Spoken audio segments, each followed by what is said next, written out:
Factory municipal corporation की सफाई में इस वक्त ऑपरेशन हो रहा है। ये सारे भैंसों के बाड़े हैं जिनको क्लियर किया जा रहा है।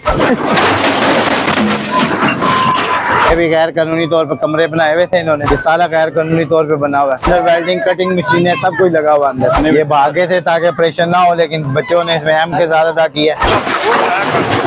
गवर्नमेंट पाना जिलो पाना सामने क्या है, सामने खोलो, सामने खोलो, सामने खोलो, उधर से खोलो। चर्बी से घी बनाने के वो लगाए हुए, कुत्ते भी नहीं कर रहे। आप देख लें तेजाब तेज कितना है।